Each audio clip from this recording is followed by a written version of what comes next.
Bilesizler da emneye gelgenibizde. Kıskaça aytıp koyayım mı?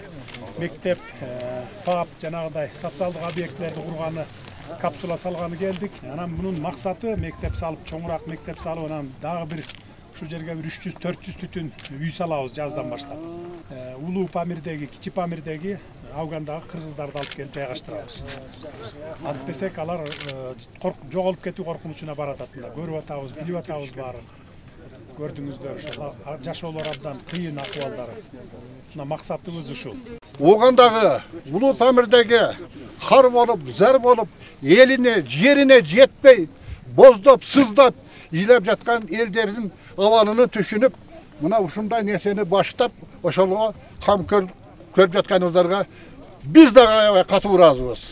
1998 жылы ошол туугандарыбыз Чоңулайга келіп, бізге жолушканы келгенде, эми туугандар менен жолушканда боздоп, ыйлап, сыздап, кучакташып көрүштүк. Көрүшкөндөн кийин кандай абал болду дең? Ош, көрүшүп бүткөнүздөн кийин жерде турган шыбак чөптөрдү жулуп алып, көздөрүнө, беттерине сүйкөп, жыттап ушундай абалга келди. Андан кийин жерден топуракты алып, оздорду алып жалашып, бир маалда жерге таптаза кийимдерин кийип келген кишилер кийимин аябай туруп жерге үстөмөн түшүп, жерди кучактап, колуну жазып, жерди кайра-кайра өпкүлөп, боздоп ыйлап турду. Biz ошону көрүп туруп, биз кантип ыйлабайбыз? Биз да кошо ыйлап, колдорунан кармап көтөрүп тургуздук. Мына ошол абалда ушулар ушундай турмушта жашаганын сиз туура түшүнүп, өтө булуу, өтө чексиз, өтө жогорку баадагы ишти жасап жатасыз. Биз буну көрүп туруп, абдан ыраазыбыз. Biz ушул жердин жергиликтүү тургундары Тажик Республикасына караштуу Мургап районунан 80% ушул Мургап районунан көчүп келген этникалык кыргыздар. Ошондуктан сиздин саясатыңызды жүргүзүп жаткан саясатыңызды биз бул жердеги Бурган суу айылы жана ушул жерде коңшулаш Сармогол айылы толугу менен сиздин саясатыңызды колдоп беребиз. Biz ayımızda biraz çeçilmeye жатқан мәселелерді айтып қойсақ, ошол тазасы оны көріп тұрың, сыртта техникалар işlеп жатат, biraz акча көтөрүлө эле экен да, калган акчалар көбүрөөк көтөрүлүп, 7 миллион акча көтөрүлдү. Шон biraz токтоо үстүндө турат. Ушуга өз көзөмөлүңүзгө алсаңыз. Бизде жанагы Чоңалайда биз ушул мынагы баягыдан бери аксакалдар айтып жаткан ушулардын бардыгын чече турган өзү кадрлар ушул жердин акими, губернатору, өкмөт эле чечип отурган нерсени сизге айтып атат. Аким, губернаторлордун буга чейин эч бир бийлиги жок болгон. Ат эле бар болчу. Анан бүт мыйзам менен бизге ак үйгө алып алыптыр. Ошонун бардыгын мен ылдый түшүрүп кайра берип атам. Мына 10-15 күндүн ичинде өкмөт жөнүндө мыйзам чыгат, ошондо мына губернатордун да, акимдердин да полный райондун кожоюну аким болот. Бая мен шайлоодо эле айткам муну сиздерге, бүт ошо Ошто, Жалалабадта бардык жакта айткам.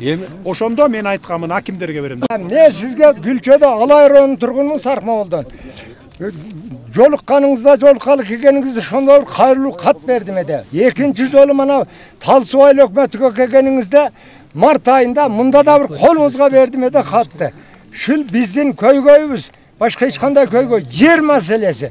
Сиздин 2-3 маселеңиз бар болчу. Бирөө ошо жер, трансформация, жайыт, анан жана пенсия, анан эме болчу, паспорттар болчу, алынбай жүрөт деп. Паспорттарыңызды ошол замат алып берген. Бир жуманын ичинде келип бардыгыңарга паспорт берип кетти. Болду, алды ыраазы болсун. Буга аябай ыраазыбыз. Бул жерде элдин көйгөйү өтө көп. Байкап турганыбыз. Кайсы жерге барсаңыз ушул. Ар биринин өзүнүн үйгө чейин проблемасын айткан жерлер бар. Эл экен эми андай тура түшүнүш керек. Биздин Чоңалай эң артта, алыста калган район. Мурда биз үмүтүздүү эле калган элчи. Бул Чоңалай эмес, жалпы эле элдин үмүтүздүү баштаган, өчө баштаган. Айткан менен болбойт, айтыштын кажаты жок. Кудайга шүгүр менен келдиңиз, келериңиз менен ишиңиз алдыга жүрүп кетип атат. Оор сиз үчүн. Бөйрөктөн шыйлап чыгарган толтура. Жол тоскондор толтура. Чекеден тескери кеткендер толтура. Шайлоо боюнча мына бардык шартты түзүп бердим силерге. 36 республика боюнча бир мандаттуу округтан чыгат. Түздөн түз өзүңөр шайлайсыңар. Андан сырткары 54 партия менен болуп атпайбы? 36 бир мына. 54 дагы партияны шайлайсыңар, мурункудай партияны эле шайлап койбойсуңар жалгыз эле. Ичинде 54 адамдын кимисин кааласаңар ошогону бересиңер. Түшүндүңүздөр, э? Мына эми мындан кийин жаңы барган парламентти чимкирик деп атай албайсыңар. Бирөөнү дагы. Кимди чимкирик десеңер, өзүңөр чимкирик деген болосуңар анда. Ушундай шарт түзүп бердим, эми калганы өзүңөрдөн. Сатылбагыла, сатпагыла добушуңарды. Бардыгына установка беремин. Аким, губернатор, начальник УВДларды, бүт кабинет министровду, бир дагы госслужащий бир партияга же одномандатныйдан бир кандидатка иштебейт. Ким иштесе арызын жазып кетет, же болбосо сразу жумуштан алабыз биз.